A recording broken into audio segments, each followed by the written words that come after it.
నేను bus enquiry చేసిన అమ్మాయి ఉంది కదా, యాక్చువల్లీ ఆ అమ్మాయి నాకు ఇట్లా కూడా ఆలోచించవచ్చు. ఇన్ని రోజుల నుంచి నాకు సైట్ కొట్టుకుంటూ నన్ను చూస్తూ, నేను నిన్ను చూస్తూ ఎవరో ముక్కు మొహం తెలియని వాళ్ళ దగ్గర వచ్చి అడిగినట్టు బస్ గురించి అడుగుతాడింది అని కూడా అనుకోవచ్చు ఆమె. కానీ ఇనిషియల్గా అట్లనే చేయడానికి ఛాన్స్ ఉంది. నేను నీ క్లాస్మేట్ని కాదు, నువ్వు ఉండే ఏరియాలో నేను ఉండను, ఏరియాలో ఉన్నా కూడా అట్లనే చేయాల్సి వస్తుంది ఫస్ట్ టైం మాట్లాడినప్పుడు. నీకు నాకేమన్నా కామన్ ఫ్యామిలీ ఫ్రెండ్స్ ఉండి, లేకపోతే నీకు నాకు ఏదైనా మ్యూచువల్ ఫ్రెండ్స్ ఉంటే మనం డైరెక్ట్ మాట్లాడవచ్చు. నేను హెల్ప్లెస్, నేను అట్లనే మాట్లాడడానికి ఛాన్స్ ఉంది. నేను ఆల్రెడీ ఇన్ని రోజులు సైట్ కొట్టిన తర్వాత కూడా మళ్ళీ నా ఇంట పడకు అది అని చెప్పి డైలాగులు వినాల్సి వచ్చినప్పుడు, స్టార్టింగ్ కమ్యూనికేషన్లో ఇట్లా మాట్లాడకుండా డైరెక్ట్గా మాట్లాడాలి అని నేను ఎట్లా అనుకోగలుగుతా? ఇవన్నీ చేయడానికి ఛాన్స్ ఉంది కాబట్టి ఎక్సర్సైజ్ చేసి చేసి చేసి కమ్యూనికేషన్ ఆ విధంగా ప్లాన్ చేస్తాం మనం.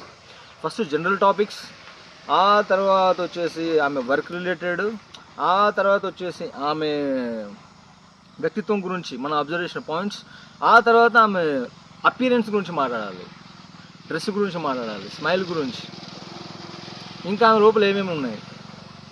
ఆమె కళ్ళు పెద్దగా ఉంటే మీ కళ్ళు చాలా బాగున్నాయండి, మొత్తం అంతా మీ కళ్ళతో నన్ను తాగేసిన ఫీలింగ్ వస్తుంది నాకు అని ఇట్లా చెప్పొచ్చు. సరే, ఇంకా చాలా ఉంది మాట్లాడడానికి. వ్యాలిడ్ పాయింట్స్ పట్టుకొని అనవసరమైన వాటిని వదిలేసాను. నమస్తే.